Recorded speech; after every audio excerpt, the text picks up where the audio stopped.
Olá, amigos da TV Comunitária do Rio de Janeiro, canal 6 da NET. Está começando agora o nosso Encontro com a Justiça. O Encontro com a Justiça de hoje traz um direito muito especial, o direito ao esporte, o direito ao lazer, o direito à cultura, o direito que é dominado por alguns papas da comunicação. Um deles é o nosso entrevistado de hoje, o cronista esportivo Denis Menezes. 50 anos de cronismo esportivo. Dominando essa área, conhecendo essa área como ninguém conhece, Denis Menezes vai nos contar aqui toda essa história do futebol, a história das Copas do Mundo, de todas as Copas do Mundo. Embora ele seja ainda muito jovem, ele tem conhecimento de como se desenvolveu a Copa do Mundo. Então esse é o tema que nós vamos desenvolver hoje com os nossos debatedores. Hoje a advogada Flávia Frois, que está aqui enfeitando, embelezando com seu conhecimento. Doutora Flávia Frois da Anacrim. Ela vai falar também sobre a Anacrim e um programa nós faremos só com a doutora Flávia Frois, que é uma figura da justiça brasileira admirável. O cronista esportivo também, companheiro de dobradinha, um dos trepidantes do Denis Menezes, o grande Yata Anderson como debatedor e o desembargador Antônio Carlos Esteves, esse homem que detém o conhecimento de tudo. Enquanto nós detemos o conhecimento de alguma área do direito, ele conhece tudo. E nós vamos começar, Denis, que alegria receber você aqui. Acabamos uma Copa do Mundo na Rússia, né? Nós que vivemos a Guerra Fria, nós que vivemos um mundo com tanto ódio, ver a Rússia receber o mundo e dar nessa Copa do Mundo um exemplo de integração racial. Olha, a França sendo campeã do mundo com um time africano. Que bacana isso, não é? Seja bem-vindo, Denis Menezes, que alegria recebê-lo aqui. Boa noite. Doutor Ciro Darlan, um abraço. É muito bom participar do Encontro com a Justiça e de contribuir, ainda que de forma bem modesta, com o pouco que aprendemos dentro do esporte ao longo desses tantos anos, com este programa de muito conceito e bem admirado pelos que o assistem. Denis, foram muitas Copas, né? Quantas Copas você cobriu? Pessoalmente, eu estive na Copa de 70 até a Copa de 98. Por sinal, um dos jogadores que eu tive a felicidade de ouvir ao fim da última Copa que eu realizei foi precisamente o técnico campeão de 2018, Didier Deschamps, que não era o capitão da seleção da França, mas em função da contusão de um lateral que também jogava como ponta, chamado Laurent Blanc, ele, no último jogo, França e Brasil, foi o capitão da seleção francesa. O Denis, história bacana dessa última Copa é essa questão da integração racial, né? Nós vimos aí equipe da Bélgica, equipe da França, várias equipes europeias com integração racial. Isso foi muito bonito, deu um colorido muito interessante dessa Copa. Nós que sofremos tanto com o racismo, ver que a Copa do Mundo une nações e une ideologias e até etnias, não é muito bacana? Como é que você viu essa integração da Copa do Mundo na Rússia? Eu poderia até, doutor Ciro, resumir com relação à composição da zaga da seleção francesa que ganhou a Copa pela segunda vez. Porque, de um lado, você tem o Rafael Varane, zagueiro do Real Madrid. Do lado dele, o Samuel Umtiti, zagueiro do Barcelona. Como gostava de dizer o nosso único e eterno rei Pelé, um café com leite na zaga da seleção francesa. Varane de um lado, Umtiti de outro. E além disso, a Copa também nos apresentou um bom jogador numa seleção que raramente admitia, digamos assim, uma mudança de cor. A França teve um zagueiro, a Alemanha teve um zagueiro de nome Antônio Rüdiger, que foi um dos poucos que se salvaram na equipe que não conseguiu repetir o sucesso. Mas você estava falando em zaga aí, vamos lembrar essa zaga que você fez com Iata Anderson no cronismo esportivo, né? Foram dias bons, não é, Deni? Foram muitos anos atuando, inclusive como colunistas de jornal. Trabalhamos muito tempo no Jornal dos Esportes. Mas, Deni, me diz uma coisa, é verdade que pelo menos em 1958 havia alguma exigência estética de algum jogador que fosse mais bonito, tinha preferência para entrar em campo, ou você nega esse fato, ou você não ouviu falar nesse fato? Com sinceridade, eu nunca ouvi a respeito disso. Tanto que o zagueiro da seleção brasileira, Ideraldo Bellini, que foi o primeiro capitão do Brasil a erguer a Copa do Mundo, ele não tinha nada com relação ao aspecto físico, ao aspecto, digamos, de beleza. Então, tanto que a seleção brasileira teve durante algum tempo outros jogadores que não eram protótipos de beleza, digamos assim. A pergunta vem, Deni, porque é da nossa história o seguinte, a origem até da expressão pó de arroz do Fluminense, que para entrar em campo o cara tinha que colocar pó de arroz no rosto, isso é verdade. Essa história realmente existiu. Foi um jogador que o Fluminense teve nos anos 40, chamado Carlos Alberto, que pelo fato de ser um jogador negro, foi passado nele o pó de arroz. Daí o Fluminense, durante algum tempo, ter sido tratado como pó de arroz. Então nós tínhamos este problema.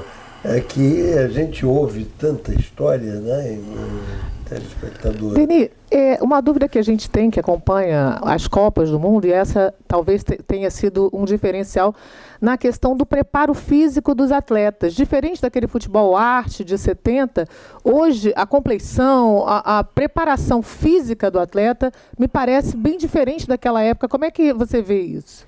Bom, na realidade, a preparação física mais adequada por que passou a seleção brasileira, na minha forma de ver, foi a de 70. Porque a seleção ia enfrentar o problema da altitude. E o Brasil, dos 6 jogos que realizou em 70, acabou fazendo apenas um na altitude da capital do México, o jogo final com a Itália.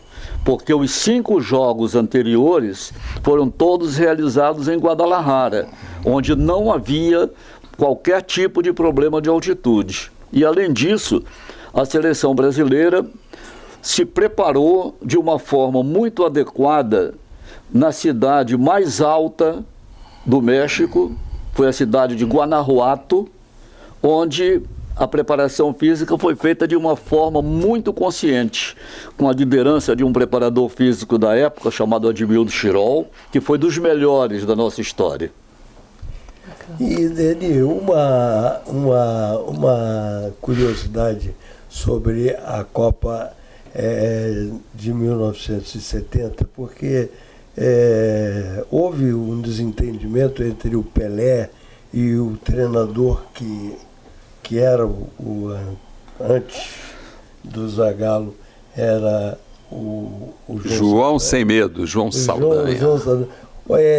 Houve realmente o desentendimento entre os dois? Você chegou a saber disso de forma objetiva? Talvez o Iata seja mais adequado a responder essa pergunta. Você acha que houve realmente? Eu não tive conhecimento, Iata. E você? Não, Deni. Na verdade, o que acontece com a seleção brasileira, com o futebol brasileiro, há muita desinformação, né? E ela continua até hoje. Haja vista o problema do Ronaldo Fenômeno, que a imprensa brasileira, que estava praticamente morando ao lado da concentração da seleção brasileira, não sabia de nada. Um determinado grupo com 100 pessoas numa casa ao lado da concentração da seleção brasileira só foi saber quando a FIFA anunciou a escalação do Edmundo no lugar do Ronaldo Fenômeno. Então, daí a gente conclui que a desinformação continua, ela é antiga, ela é bem antiga, não houve rigorosamente nada do Saldanha com o Pelé, como outras tantas histórias inventadas sobre o Pelé, mas ele continua sendo rei. Passa Copa, passa campeonatos e ninguém bate a marca dele. Hoje o menino aí de 19 anos, ele tinha 17, mais novo a fazer gols em final de Copa do Mundo. Mas, desembargador Ciro Darlan, me permita dizer que essa Copa do Mundo, além da miscigenação, além que já havia, sempre houve, a França sempre teve negros, a França, até a própria Alemanha, a Holanda, o grande time da Holanda tinha 4, 5 jogadores negros. Quer dizer, ela foi muito acentuada em função do título, da conquista e dos jogadores que destacaram, o Pogba, o Mbappé, esse menino que é um fenômeno, 19 anos, Matuidi, o Kanté, que fez uma Copa do Mundo espetacular, enfim. Agora, houve outros aspectos interessantes, doutor Ciro, como a presença da presidente da Croácia, um país de 4 milhões de habitantes que chegou à final e poderia e deveria, embora a França seja tenha sido uma equipe muito superior à Croácia, mas não jogou 90 minutos, mais um dia e mais 3 horas que a equipe que acabou vice-campeã do mundo. O que derrotou então a Croácia, pode-se dizer, foi o cansaço? Não? Faltou perna? Não. Pode-se juntar ao fato de que a França tem realmente o melhor time. O Denis, o Iata tocou num assunto aí que seria a manipulação da mídia que a gente sofre com esse problema na mídia oficial, né? Que manipula a opinião pública. Na crônica esportiva também há essa manipulação. Você, como cronista tão experiente, assim como o Iata, você sofria alguma pressão dos donos da rádio, do dono da televisão, que pode falar isso, não pode falar aquilo, direcionando, editoriando a sua crônica, ou não há isso no esporte? Na nossa época não havia, doutor Ciro. É possível que tenha sido introduzida de algum tempo para cá. Na nossa época não existia. Nós tínhamos ampla liberdade, não opinávamos tanto, porque não éramos analistas, éramos repórteres, mas não éramos proibidos de passar nenhum tipo de informação. Você era, assim como Iata, era do time do Valdir Amaral, né? Um dos maiores narradores de rádio de todos os tempos, até hoje, insuperado. Como é que era essa equipe maravilhosa que hoje a gente já não vê mais nas rádios brasileiras, né? Essa equipe de esporte tão completa, cobrindo todos os clubes e com essa liberdade de se posicionar de acordo com a sua consciência, de acordo com o seu conhecimento de cronista esportivo. Como é que era essa equipe? Como é que era viver? Posso tomar carona na pergunta? Porque hoje o rádio perdeu para a televisão ou não? Ou o rádio ainda tem o seu lugar? Não, o rádio que nós fizemos, eu digo nós, eu e o Iata, da nossa época de repórteres, o rádio era muito mais dinâmico, muito mais atuante e não tinha as facilidades de hoje. Outro dia mesmo eu estava conversando com um colega e dizendo que a sorte dos repórteres que vieram depois, com relação ao Valdir Amaral, que na minha opinião foi o profissional mais completo. Valdir Amaral foi aquele que marcou pelos chamados bordões do futebol, repetidos até hoje.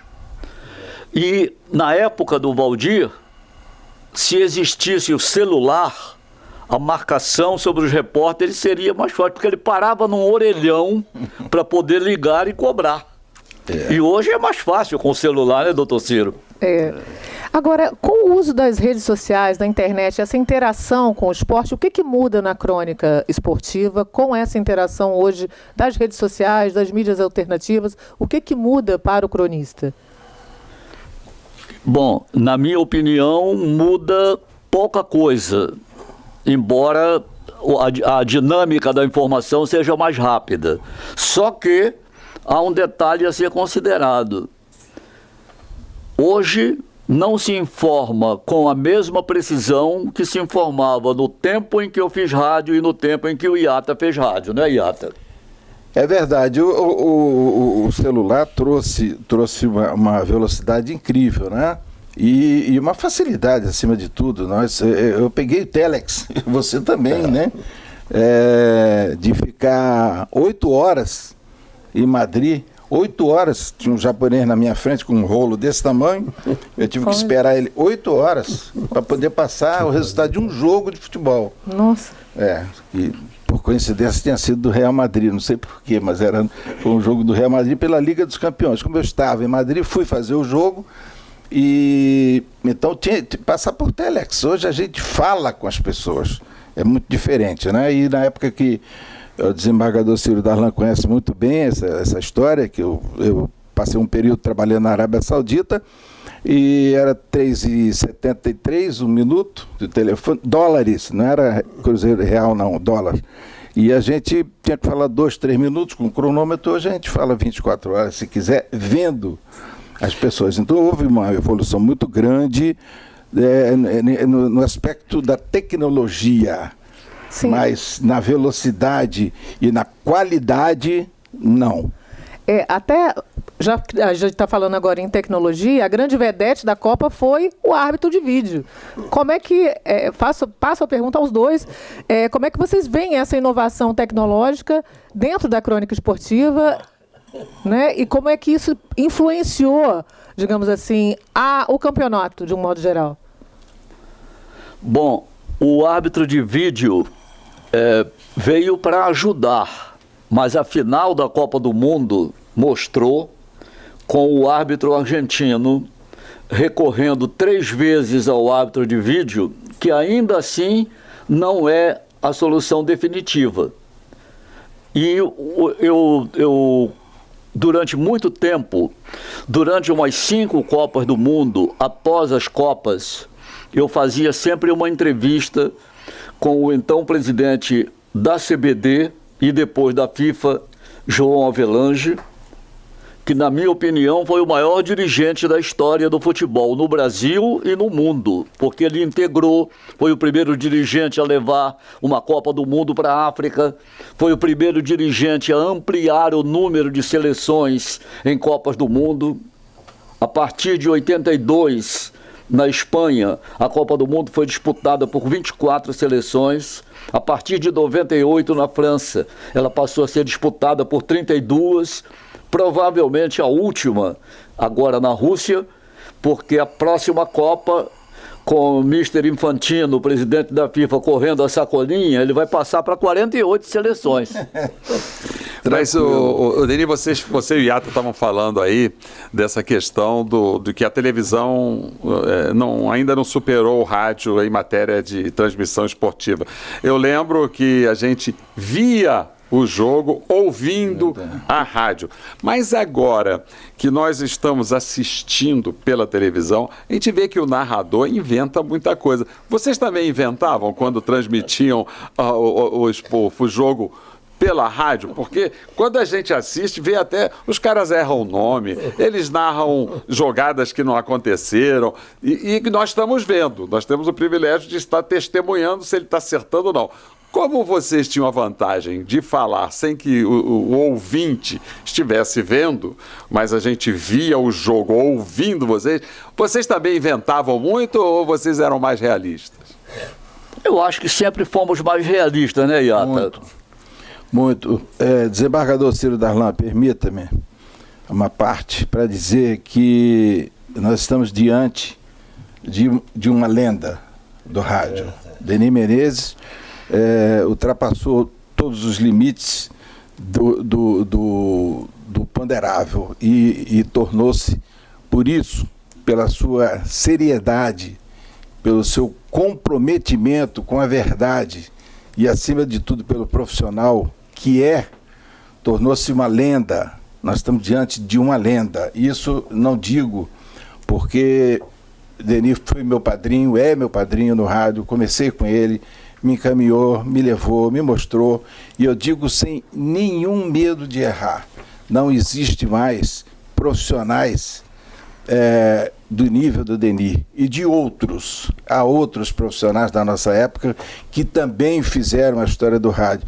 E eu digo também, sem nenhum medo de errar, desembargador Ciro Darlan, que hoje, essa turma que está aí não engraxaria o sapato desse monstro sagrado do rádio, que é Denis Menezes. E até muito amigo. Eu gostaria só de, atendendo a sua pergunta, desembargador Ciro Darlan, de dizer que eu esperei 16 anos para ter uma constatação. A Copa de 58, que eu ouvi no rádio, foi transmitida da Suécia. A final da Copa, que foi transmitida de Estocolmo, por um dos grandes narradores da época, chamado Oduvaldo Cosi, que foi um nome marcante da história do rádio. Da mesma época de Antônio Cordeiro, com quem eu fiz teste quando entrei aos 18 anos na Rádio Nacional em 58, Jorge Cury, depois Valdir Amaral, Pedro Luiz, Edson Leite, de São Paulo. Luiz, Edson Leite, enfim, essas figuras que marcaram época na história do rádio. E o Cosi era um poeta do rádio, porque onde o Brasil ganhou a Copa de 58, com 5-2 na Suécia, não havia árvores em torno do estádio.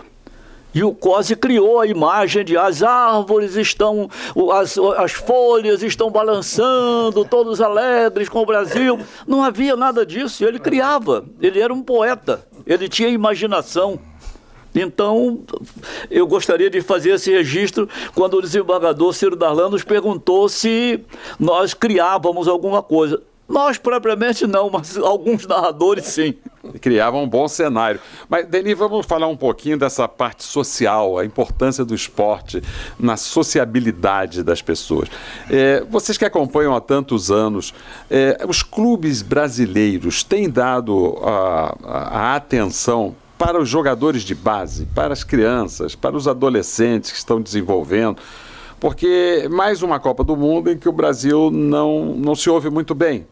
Não podemos dizer que não foi bem, porque nós fizemos uma seleção razoável. Mas se não passou das oitavas, se não passou das quartas, já terceiro lugar na Copa do Mundo já é ruim. Primeiro e segundo a gente ainda comemora. Mas o Brasil não chegou nem entre os 4 melhores. O que está faltando? É preciso um olhar mais dedicado para a base, para estimular o esporte como um processo de educação da nossa juventude? Eu acho que não, porque o trabalho de base, sobretudo no Flamengo, tem sido muito bem desenvolvido. O Flamengo é um clube que tem dado atenção a esse trabalho, como o São Paulo Futebol Clube também desenvolve com muita competência esse trabalho. Eu acho que a partir do momento em que o jogador brasileiro é valorizado na base, ele se torna, a meu juízo, desvalorizado, porque é vendido por qualquer valor para o exterior. A diferença é muito acentuada.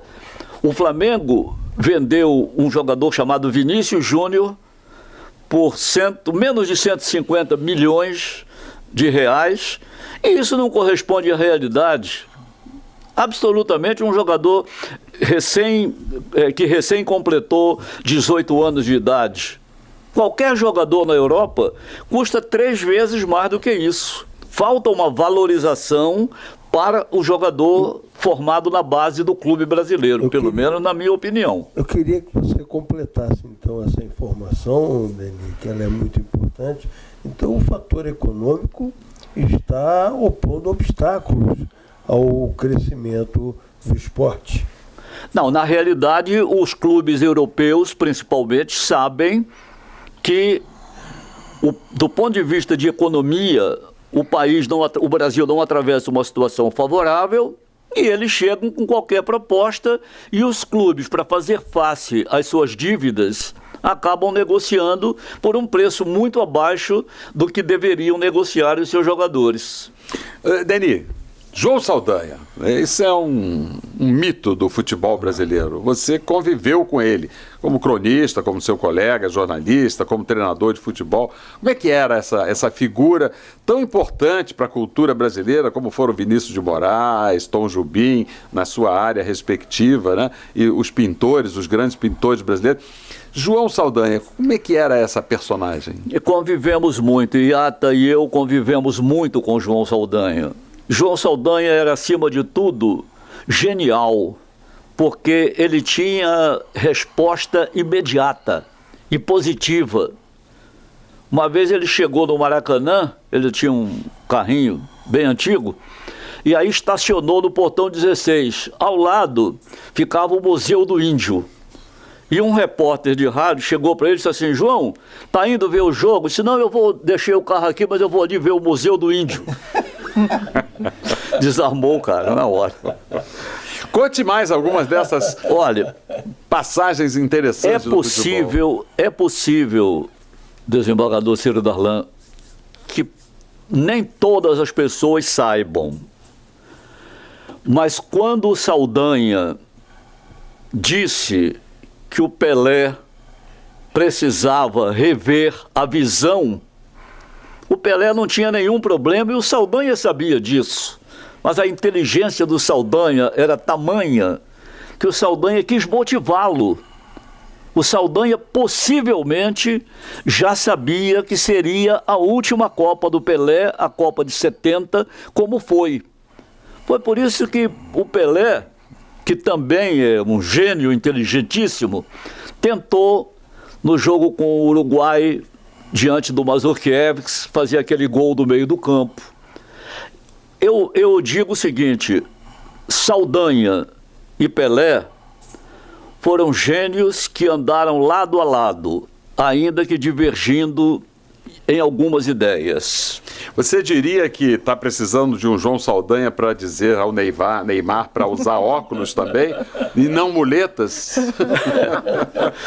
Ou então cair sobre alguma coisa que não machuque, porque o cai-cai dele ficou famoso, né?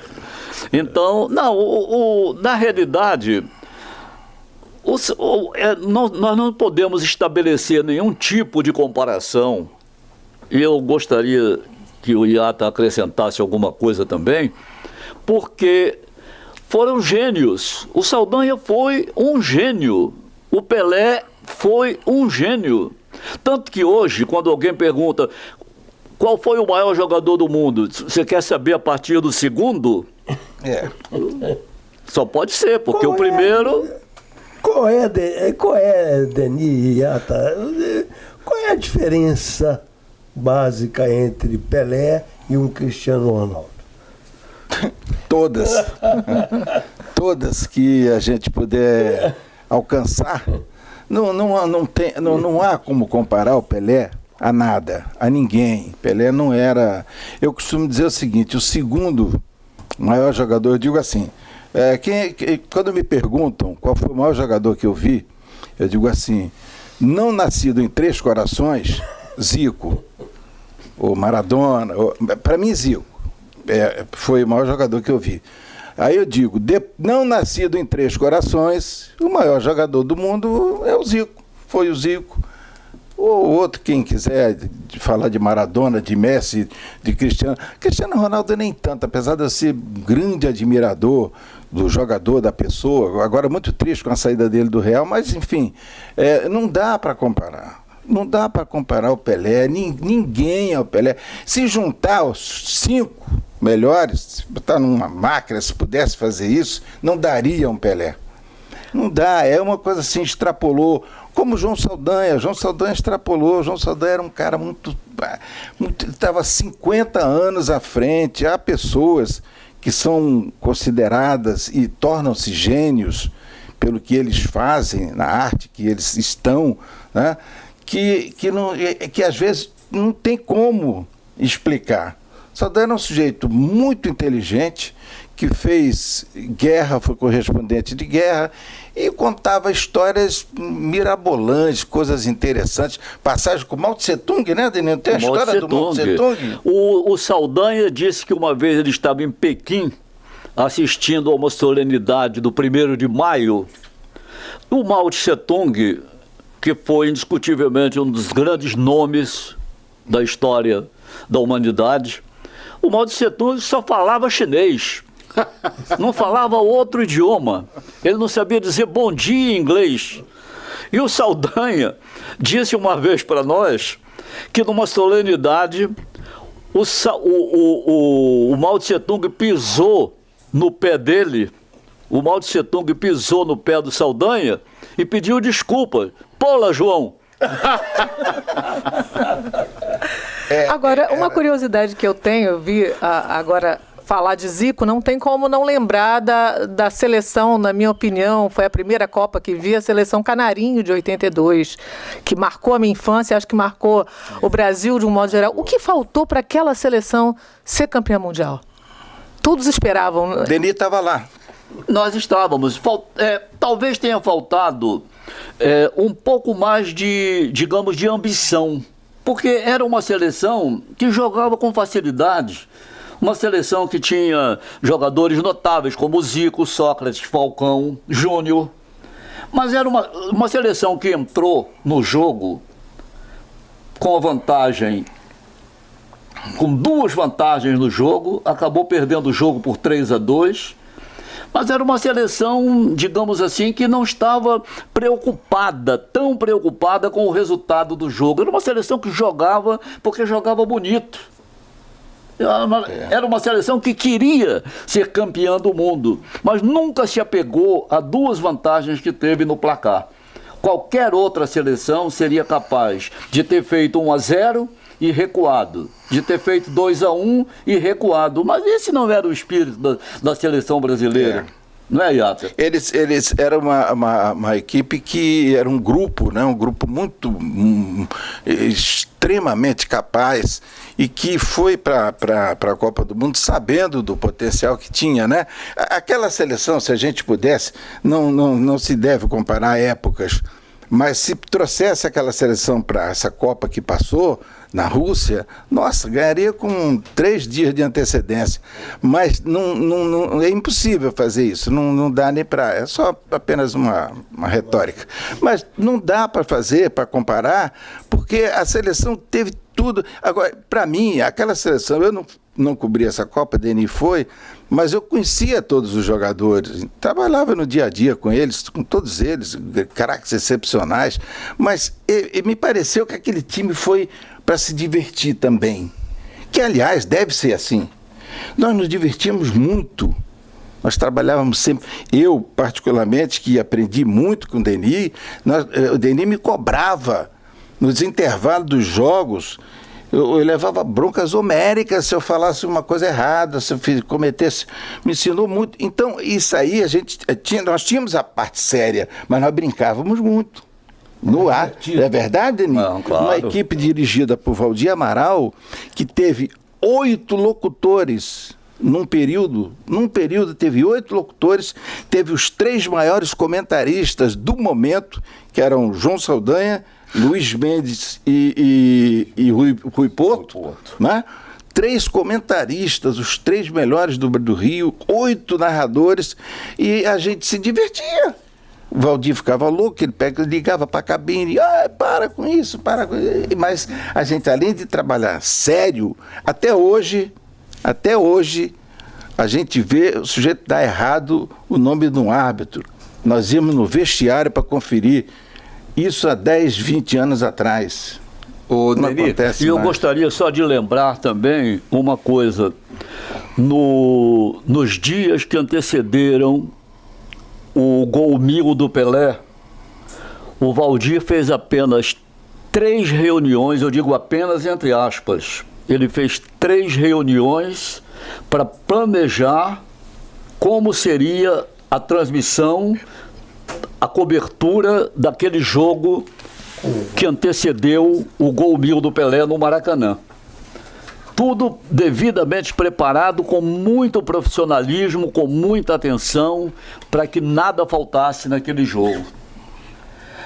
Hoje, se técnicos que passaram pela seleção brasileira, entre eles Pelé, Santana,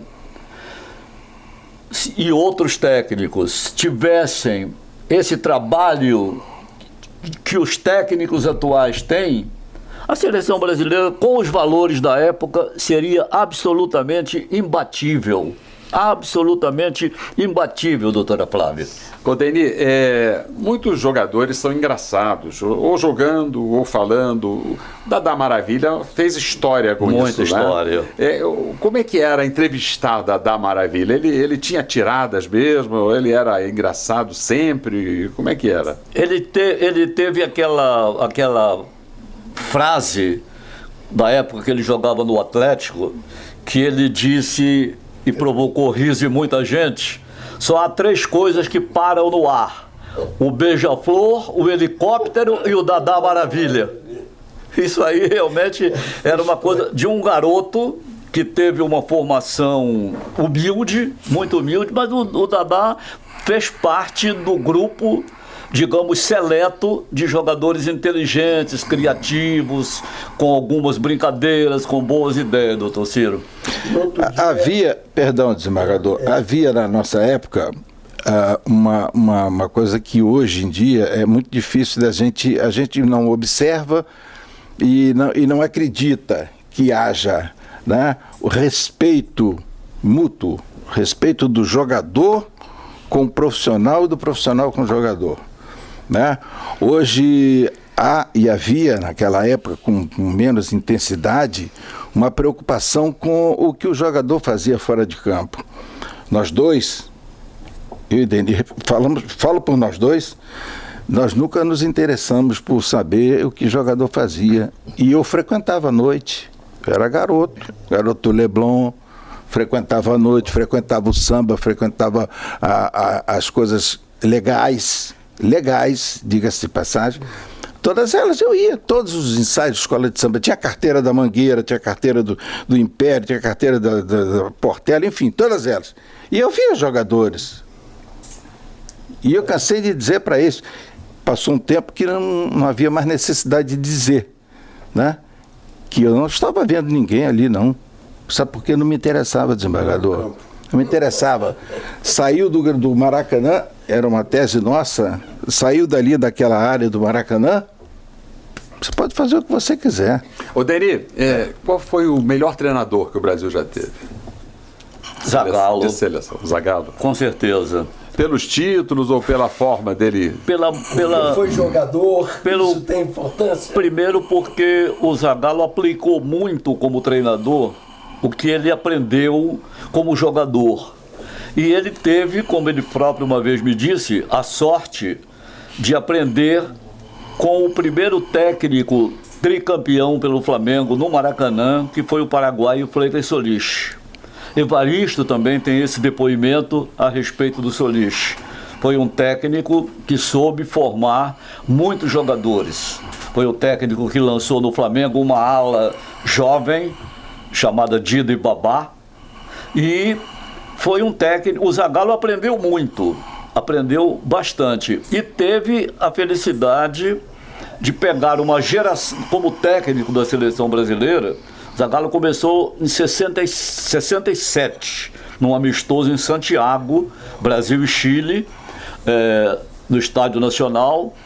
O Brasil ganhou de 1-0, gol de Roberto, que era um dos jogadores da base do Botafogo, num ataque que tinha o Rogério, Jairzinho, Paulo César, jogadores que se formaram nas mãos do Zagallo. E ele... Foi bicampeão, né? Juvenil. E ele entrou para a história. Agora tem o técnico francês do Deschamps, que é o terceiro, depois dele do Beckenbauer, como o primeiro campeão como técnico e jogador. Foi um treinador, foi um jogador que participou de todos os jogos da seleção brasileira, nas 2 primeiras Copas do Mundo. Enfim, um técnico que teve todos os conhecimentos. Lamentavelmente, faltou ao Zagallo um jogo para que ele completasse 100 vitórias em 135 jogos no comando da seleção brasileira. E de clube, quais foram os times de clube melhores que você já viu? A gente ouve falar muito do time do Santos, do time do Botafogo, mas você que tem toda essa experiência de uma vida de cronista de mais de 50 anos, quais foram os clubes assim que você viu, melhores times formados? Bom, os times, desembargador Ciro Darlan, os times do final dos anos 50 e dos anos 60, realmente melhores foram o Santos e o Botafogo. Depois, o Flamengo de 81 foi uma grande equipe, uma equipe notável. Campeão do mundo, né? Campeão do mundo. O único time do Rio de Janeiro que mantém o título. Nenhum outro conseguiu. E eu diria também que o Fluminense dos anos 80, do início dos anos 80, quando ganhou o tricampeonato carioca, tinha uma boa equipe. Embora a equipe que o Horta montou em 75, 76, que ele copiou do River Plate o termo "a máquina", foi também uma grande equipe. Mas houve na ocasião um tal do troca-troca. Mas um ato de colagem. O carro-chefe dessa equipe não fez parte do troca-troca, que foi o Rivelino. E aí ele conseguiu reunir numa equipe jogadores do nível do Rivelino, do Carlos Alberto Torres, embora, digamos, já estivesse se aproximando do final da carreira, Paulo César, que foi outro jogador extraordinário. E, gente, por favor, e internacionalmente, porque houve aqui no final dos anos 50 para os anos 60, se eu não me engano, corrijam-me se eu estiver errado, um time húngaro chamado Honvéd, e eles deram um verdadeiro show de disciplina de futebol. Esse time foi o melhor time? Infelizmente, eu não vi o Honvéd jogar. O Honvéd veio ao Maracanã no final dos anos 50 e eu ainda não vivia no Rio de Janeiro. Mas gostei muito de ter visto. Agora, só que a melhor equipe, do ponto de vista de equipe fora do país, que eu vi ultimamente, foi a equipe do Real Madrid. A equipe do Real Madrid, eu notar, nenhuma equipe pode ganhar 13 títulos europeus sem ter a qualidade que o Real Madrid demonstrou. E vai mudar sem o... Com jogadores de gerações diferentes, como foi o Di Stéfano, como foi o Puskás, Didi, que esteve lá, mas não foi no Real Madrid o mesmo jogador que foi no Botafogo. Nem na seleção brasileira. Jogou somente 13 partidas. Didi, quando passou pelo Real Madrid. É verdade que o Di Stéfano não se dava. Não, tudo é história, é lenda. Fake news. É folclore, é lenda. O Real Madrid de 60, da década de 60, ganhou as 5 primeiras Champions. Ganhou 56, 7, 8, 9 e 60. É considerada até hoje, na Europa, a melhor equipe de futebol de todos os tempos. E um clube depois, perdão, Denis, depois veio a seguir o Barcelona, do Guardiola, né? Que montou realmente um time espetacular, e hoje é o Real Madrid de novo. E será sem o Cristiano Ronaldo? É possível, perde muito, mas é possível que com o meio-campo que tem Casemiro, Modric e o Kroos, pode ser que consiga manter, não o que era, mas vai ser uma equipe muito forte, vai continuar sendo. Agora, eles vão levar o Neymar, até porque o Real vai levar o Neymar. Pode escrever o que eu estou falando. É uma boa notícia. Agora, uma curiosidade que a gente tem, né, quando se fala em disciplina, isso a gente vê muito nas equipes internacionais e no futebol europeu, como é que vocês veem a questão da educação dos jogadores de futebol no Brasil ao longo das décadas, né? A questão da educação e que se fizesse um parâmetro, né, um contraponto com os jogadores de futebol da Europa, de outros países. Como é que o Brasil está cuidando da educação dos seus jogadores? Bom, o futebol brasileiro cuida, mas nem sempre o jogador assimila. Nós tivemos alguns exemplos de educação fora de campo e educação dentro de campo. São coisas totalmente diferentes. a seleção brasileira melhorou muito com relação a esse aspecto. Talvez ainda não seja o ideal, mas já apresenta uma melhora bastante acentuada. Eu falo mesmo da escolarização mesmo, da educação, da cultura, desse cuidado para que o esporte, né? não seja um fator para abandono da questão cultural, do estudo. É muito importante porque no outro dia faleceu um jogador que jogou no Botafogo, o Kaká. E ele tinha curso superior como Tostão. Que era engenheiro. Doutor Sócrates, né? Eu não sabia, médico. Ele era meu vizinho, morava na parte de cima, eu não sabia que era o Kaká, que eu admirava por causa disso, porque era uma pessoa que tinha instrução muito acima dos seus colegas. Kaká era engenheiro e eu tive, inclusive, a oportunidade de muitos contatos com ele. E um dos contatos com ele muito tristes foi no velório do Newton Santos, que era outra figura extraordinária. Enfim, a educação, doutora Flávia, do jogador brasileiro, ela melhorou do ponto de vista fora de campo também, com certeza. Mas dentro de campo ainda nem tanto. Até porque talvez a cobrança de alguns treinadores leve o jogador a perder um pouco do controle, pelo menos na minha visão. Ô, Deni, a pergunta da doutora Flávia Frois, nossa companheira lá da Anacrim, é muito oportuna, porque é isso que eu queria perguntar para você. Pela toda essa sua experiência como cronista esportivo, a política pública do esporte, a política que vem do governo, de estímulo para os jovens praticarem esporte, ela existe no Brasil ou ela ainda deixa muito a desejar? Deixa a desejar. Não há o incentivo, doutor Ciro Darlan, que se poderia esperar de uma forma mais consistente com relação à formação do jovem brasileiro nessa área, pelo menos na minha visão. Nós estamos com muita alegria anunciando a presença aqui nos nossos estúdios da jornalista Mona Lisa,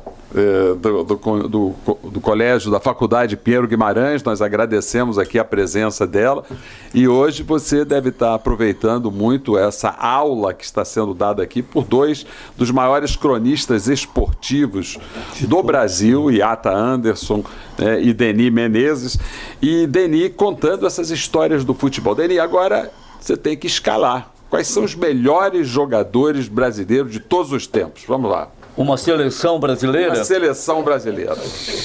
Doutor Ciro nos deixou agora numa situação um tanto quanto... Vale reserva, vale botar reservas. Vale botar reservas. Iata concorda que Gilmar foi o maior goleiro brasileiro? Está na minha seleção de todos os tempos. Eu não tenho dúvida com relação... Eu só tenho uma dúvida com relação à lateral direita. Porque um jogador que participou de apenas um jogo, a final da Copa de 58, Djalma Santos, foi eleito o lateral da Copa de 58. Mas como é que você pode tirar de uma seleção...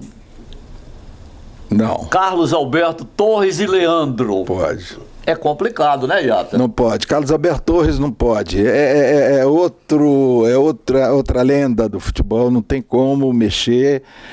Carlos Alberto Torres, eleito inclusive pela FIFA, escolhido pela FIFA, o lateral direito do século XX. Com aquele gol... ele foi o único capitão que encerrou uma Copa fazendo um gol. E era fantástico. Como vamos tirar, por exemplo, Newton Santos é absoluta unanimidade. Com certeza é unanimidade. Também na seleção da FIFA. Também na seleção da FIFA. Mas aí vamos cometer a injustiça de tirar o Júnior. Que o Júnior, embora tenha jogado na lateral direita e no meio-campo, ele se destacou como lateral esquerdo. Mas vamos deixar então o Júnior no banco do Newton, né, Iata? Ninguém é enciclopédia à toa, né, Denis? Ninguém é enciclopédia à toa. Agora... Enciclopédia É o apelido de Newton Santos, enciclopédia do futebol. Pelas informações que o Denis está prestando no programa Encontro com a Justiça, também merece ser chamado de a enciclopédia do cronismo esportivo. Sabe tudo. Eu não, por exemplo, não, doutor Ciro, eu não, por exemplo, incluiria o primeiro capitão brasileiro a erguer a Copa do Mundo como o melhor da posição, porque não acho que o Bellini tenha sido o melhor jogador da posição no futebol brasileiro. Houve outros jogadores que se destacaram nessa posição, mas seleção vai sempre se deixar alguém de fora. É complicado. E o meio de campo? Eu encontrei uma solução, Denis. Qual? Eu escalei o Leandro como zagueiro ao lado de Luiz Pereira. Também foi outro gigante.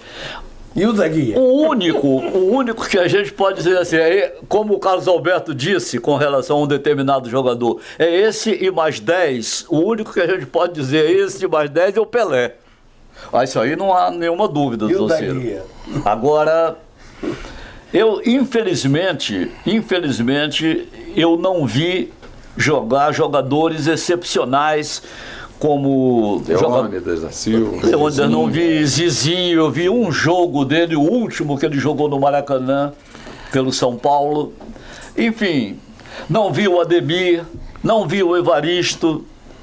São jogadores. Agora, outro que a gente pode deixar como titular fixo, cativo, foi o nosso querido Garrincha. E Paulo César Caju, nosso Caju. Muito bom jogador. Muita bola, né? Muito bom jogador. Na opinião do Zagallo, o melhor ponta que ele dirigiu.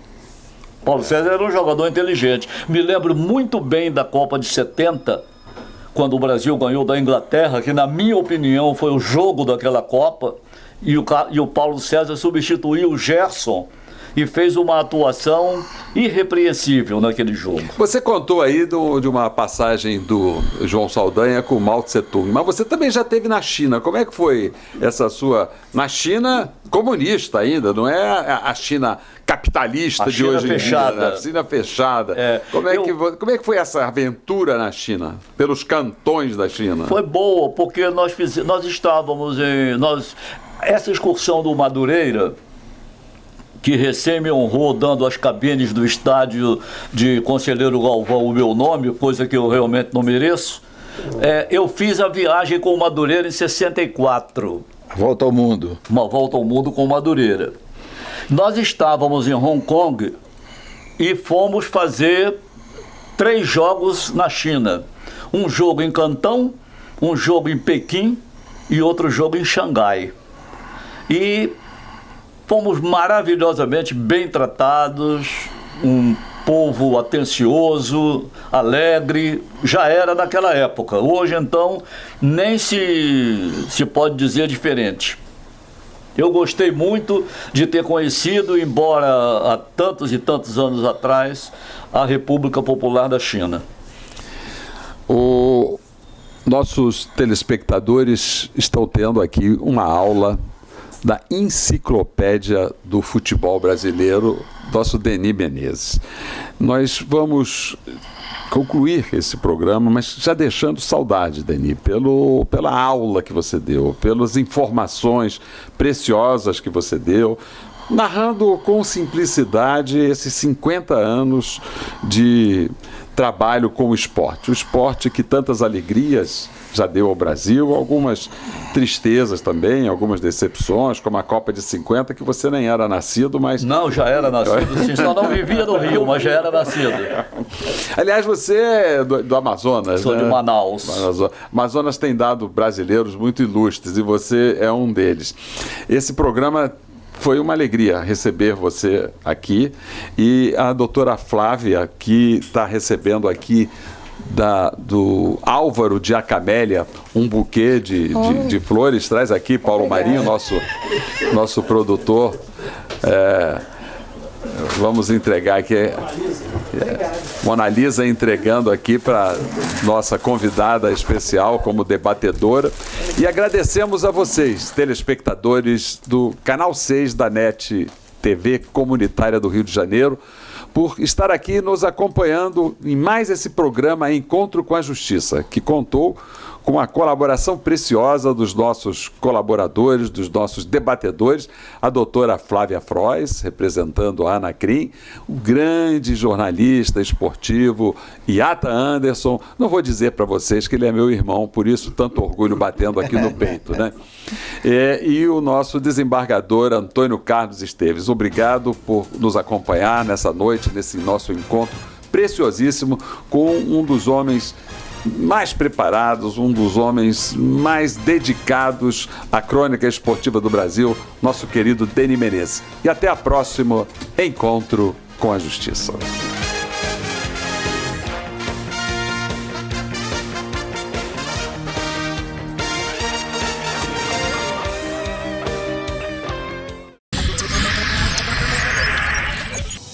Olá, amiguinhos! TV aqui tá no ar. E hoje conosco, Júlia Guzman. Tudo bem, Júlia? Tudo, Monique. No programa de hoje, vamos falar sobre o ECA. Você sabe o que significa o ECA? Eu e a Júlia fomos para as ruas para saber do pessoal. Olá, boa tarde. Você sabe o que significa a sigla ECA? Boa tarde, eu já ouvi falar. Boa tarde, tio. Você sabe o que significa o ECA? Boa tarde, não sei o que significa. Você sabe o que significa a sigla ECA? Não. Não. Sigla ECA? Não sei não. Alguma coisa ruim? ECA? Sigla ECA? Não. Você sabe o que significa a sigla ECA? Eu não sei. E não me lembro muito o que cada coisa quer dizer do... Eu lembro que tem algumas... Como é que eu vou dizer? ECA é coisa ruim? Não sei, o que é? É o Estatuto da Criança e do Adolescente. Ah, legal, bom saber. Acho que é Estatuto da Criança e do Adolescente, né? Na verdade, eu não lembrava. E agora eu escutei você falar e sei que é o Estatuto da Criança e do Adolescente, né? É o Estatuto da Criança e do Adolescente? Eu imagino que seja o Estatuto da Criança e do Adolescente, né? E que é o estatuto que ele regulamenta os direitos da criança, se é que é essa sigla, né? Se é isso que nós estamos falando, que regulamenta os direitos, né, das crianças e adolescentes perante a sociedade, que tenta preservar o respeito à criança e adolescente. Nós estamos dando para você o livro do ECA, para você conhecer as leis. Obrigado. Legal. Estatuto da Criança e do Adolescente.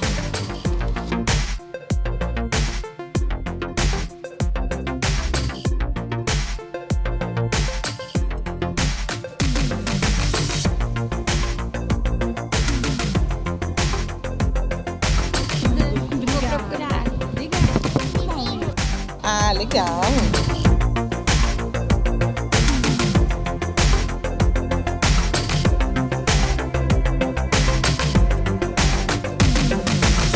Todas as crianças, independentemente de cor, sexo, língua, religião ou opinião, devem ter seus direitos garantidos.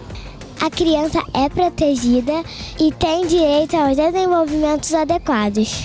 Crianças têm direito a nome e nacionalidade. Toda criança tem o direito da alimentação, recreação e da assistência médica. Toda criança com necessidades especiais tem direito a tratamento, educação e cuidados adequados. Toda criança precisa de amor e compreensão. Toda criança tem direito a receber educação. Todas as crianças serão sempre as primeiras a receber proteção e socorro. A criança é protegida contra qualquer crueldade e exploração. Toda criança tem proteção contra atos de discriminação.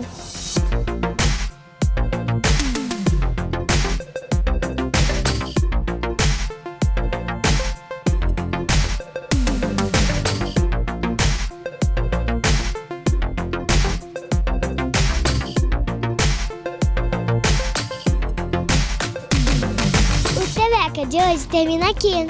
Até o próximo programa. Aqui na TVC, canal 6 da NET. Tchau!